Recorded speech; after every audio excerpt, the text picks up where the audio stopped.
Martin Luther King Jr. said, "The ultimate measure of a man or woman is not where he or she stands in moments of comfort and convenience, but where he or she stands in times of challenge and controversy." I want to look at this quote backwards this morning. That is, what you do in the moments of comfort and convenience. You see, that might be even more life-defining. Let me explain. Climbing Mount Everest has become a symbol for many people as the pinnacle of personal achievement, the ultimate trophy to be had, to be able to say that you climbed the highest mountain available to mankind. It is an arduous climb that requires the very best of you to make it to the top. One climber said, "It forces you to look deep inside yourself and figure out if you really have the physical as well as the mental toughness to push when you want to stop, to continually hit your wall and continually break through it. There are 1,000 reasons to turn around and only one to keep going, because you said you would." But get this, of all the deaths that have occurred on Everest over an 80-year period of time, 73% of them occurred not going up, but coming down. The descent going down is 4.8 times more dangerous than the ascent going up. Why? Because when you are climbing up, you are fully in the struggle. The struggle has your full attention. And that climber, as he said, you are forced to focus, forced to dig deep inside yourself, forced to push yourself. But on the descent, you can relax. You lose focus. You aren't summoning all that you have, you get lazy. On the descent, your adrenaline is lower and your concentration is less acute. You let complacency set in or allow for overconfidence, and that is where more deaths occur. This happens in your life as well. It's easy to pay attention to your kids when they're in a crisis. It's easy to give your spouse the attention they need when you are hit with the "we have to talk" line.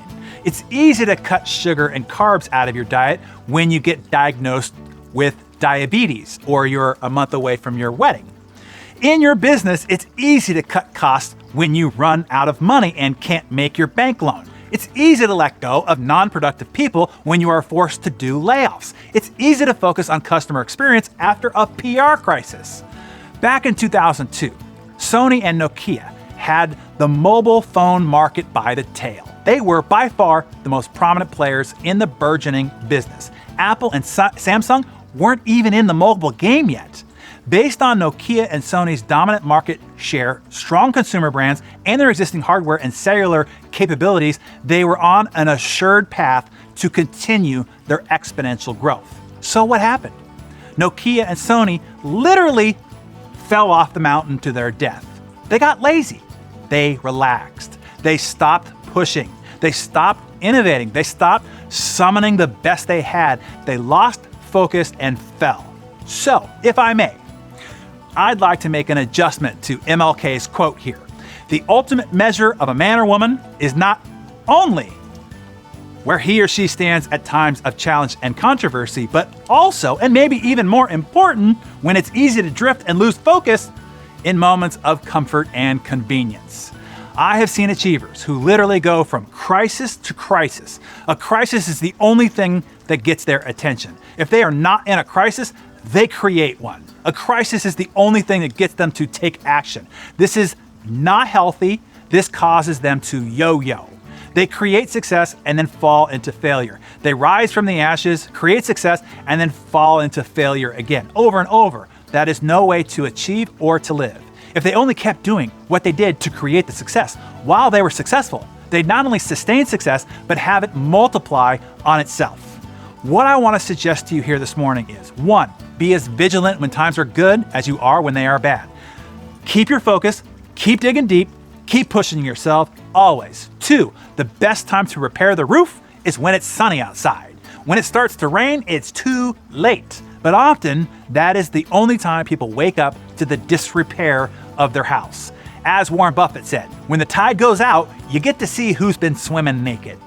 Every function you'd perform in a turnaround situation is what needs to be diligently considered always.